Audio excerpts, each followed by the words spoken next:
Bonjour, aujourd'hui nous allons approfondir l'optimisation des installations domestiques en poursuivant notre exploration du chauffe-eau thermodynamique. Lors de notre dernière vidéo, je vous ai présenté un système que nous avons conçu pour maintenir et améliorer l'efficacité énergétique de celui-ci. Le moment est venu donc de vous dévoiler en détail ce système conçu pour préserver les performances de notre chauffe-eau, quelle que soit la saison ou la position géographique. Nous allons aborder le sujet du chauffe-eau thermodynamique conçu pour une installation à l'intérieur d'un bâtiment et non en association avec un système split. Ce type de matériel est conçu pour fonctionner selon 3 configurations définies par les fabricants.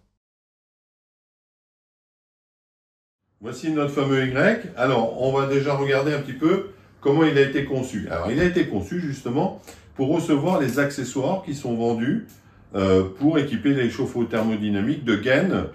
Alors, si on prend par exemple de l'air extérieur, donc ce genre de raccord qui est vendu dans le commerce pour des gaines de ce type.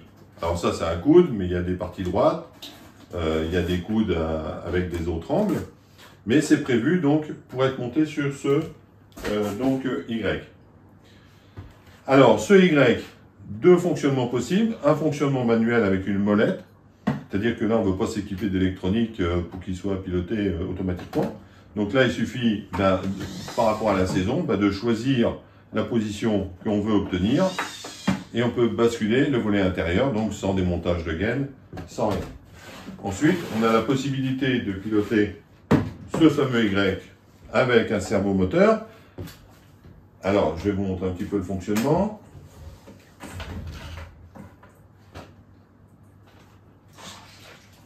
Voilà.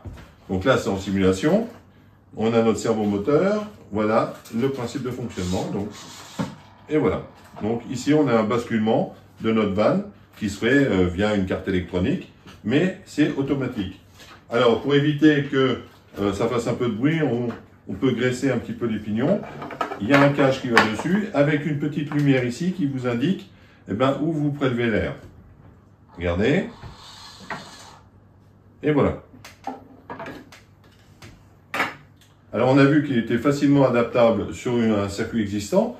Il suffit donc de couper le tuyau, de mettre le Y entre les deux parties du tuyau, ou alors si c'est une installation neuve, auquel cas c'est encore plus facile. Il suffit de monter ce Y là par rapport à ce que vous voulez faire. Et vous avez donc par exemple ici l'air extérieur qu'on pourrait rejeter. Et ici on pourrait par exemple rejeter l'air à l'intérieur du bâtiment. On va voir toutes les configurations dans le tuto qui suit.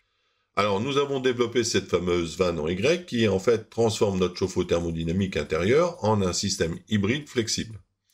Cette solution permet au chauffe-eau de s'adapter automatiquement à différentes conditions environnementales, optimisant ainsi son coefficient de performance. Alors, par exemple, en hiver, la vanne en Y peut être ajustée pour utiliser principalement l'air intérieur, généralement plus chaud que l'air extérieur, réduisant ainsi la consommation énergétique nécessaire pour le chauffage de l'eau. Et durant la période plus douce, comme le printemps ou l'automne, la vanne peut basculer pour puiser l'air extérieur, profitant de sa température naturellement plus élevée et minimisant l'impact sur la température intérieure. Alors, cette solution rend l'appareil économique en faisant un investissement judicieux et pas très onéreux pour améliorer la rentabilité. Alors, cependant, il convient à chacun d'adapter ce système en fonction de sa position géographique et de l'emplacement du chauffe-eau thermodynamique. Voyons maintenant chaque configuration en détaillant ses avantages et ses inconvénients, afin de bien comprendre les solutions possibles offertes par cette fameuse vanne. Alors cette analyse nous permettra d'identifier la configuration la plus adaptée à différentes situations, que ce soit en termes de saison, de conditions climatiques ou de préférences personnelles. Examinons maintenant les configurations disponibles pour les chauffe-eau thermodynamiques, ainsi que leurs avantages et leurs inconvénients respectifs.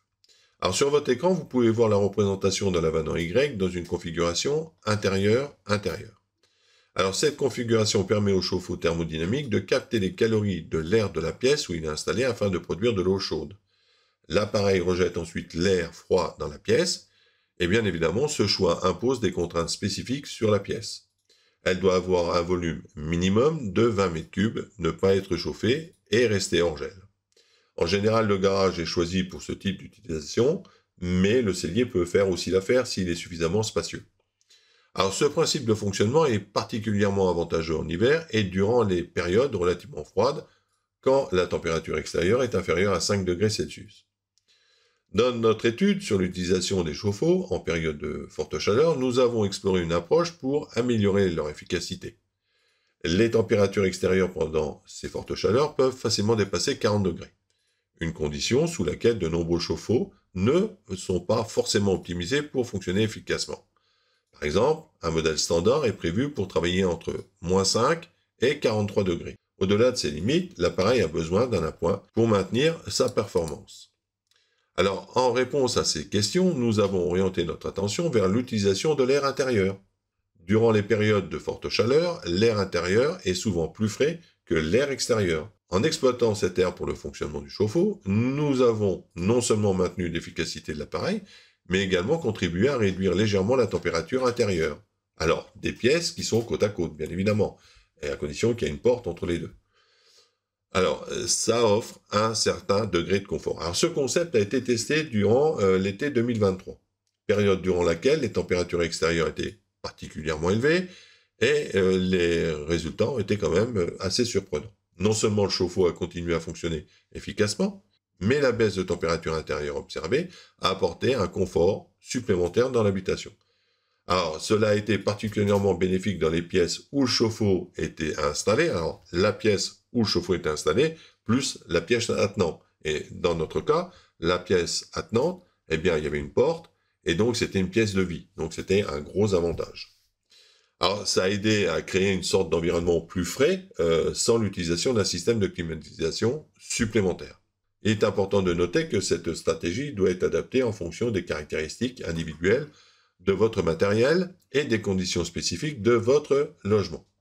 Nous examinons maintenant cette configuration et comme vous pouvez le remarquer, elle est conçue pour capter l'air extérieur du bâtiment et la rejeter à l'extérieur. Prenons l'exemple d'une installation dans l'est de la France. Cette configuration est idéale pour les périodes du printemps, de l'été et de l'automne, sauf forte chaleur. L'avantage de ce système est qu'il évite de refroidir l'espace intérieur où se trouve le chauffe-eau, tout en captant la température extérieure, généralement plus chaude. Cependant, comme le système doit s'adapter à toutes les configurations, il sera nécessaire de l'installer quand même dans la fameuse pièce de 20 m3. Et voici donc la dernière configuration qui est intérieur-extérieur. Alors, en aspirant l'air intérieur et en évacuant l'air refroidi vers l'extérieur, le système tire parti de l'air intérieur, qui est en général plus chaud que l'extérieur, sans refroidir excessivement les espaces de vie. Alors, cette configuration est optimale pour les journées froides. La stratégie la plus efficace serait d'utiliser la ventilation mécanique contrôlée, la fameuse VMC. Alors, un petit rappel sur la VMC, en fait, c'est un système qui évacue l'air vicié de la maison et le remplace par de l'air frais. En hiver, l'air intérieur évacué est plus chaud que l'air extérieur, et nous pouvons mettre donc ce système à profit pour l'intégrer à l'autre système, c'est-à-dire en connectant la sortie d'air de la VMC au chauffe-eau thermodynamique, eh bien l'air chauffé va rentrer dans le chauffe-eau thermodynamique et l'air donc sera évacué vers l'extérieur. Cependant, une considération technique importante doit être intégrée.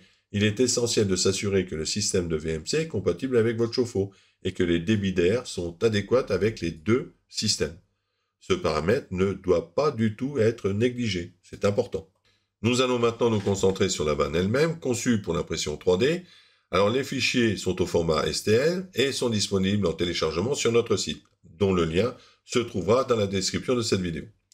Alors ces pièces peuvent être imprimées sur une imprimante 3D dotée d'un plateau 300 par 300. Le filament que nous avons utilisé, c'est du PLA GO 870. Vous pouvez prendre un autre type de filament du moment qu'il soit plus résistant. Alors maintenant, nous allons passer un petit peu à l'éclaté de la pièce. Vous avez donc tout qui est repéré au niveau des pièces qui sont imprimées. Donc on a les 4 coquilles, on a les engrenages, ainsi que le couvercle avec le système de fermeture et l'indicateur de position. Et tout en bas, vous pouvez observer donc la molette de réglage manuelle. Vous avez donc ici le volet intérieur et les roues droites, c'est une représentation en 3D. Les pièces qui sont numérotées, que vous retrouverez dans le fameux fichier qui est prêt en téléchargement. Le couvercle avec le système de fermeture et l'indicateur de position. Et enfin, donc, la molette qui peut servir donc au réglage manuel de cette vanne en Y. Alors, il y a quelques modifications à opérer. Donc, par exemple, sur la roue qui est sur le servomoteur, si vous optez pour un système automatisé, eh bien, il y a 4 inserts à installer, M3, dont voici les références, sur cette partie-là. Ici, vous avez donc tout ce qui tourne autour du servomoteur, toujours pour ceux qui ont opté donc pour la partie vanne automatique. On voit donc 4 vis à tête fraisée, une tige filetée avec les roulements qui sont nécessaires, et les 2 écrous borgnes.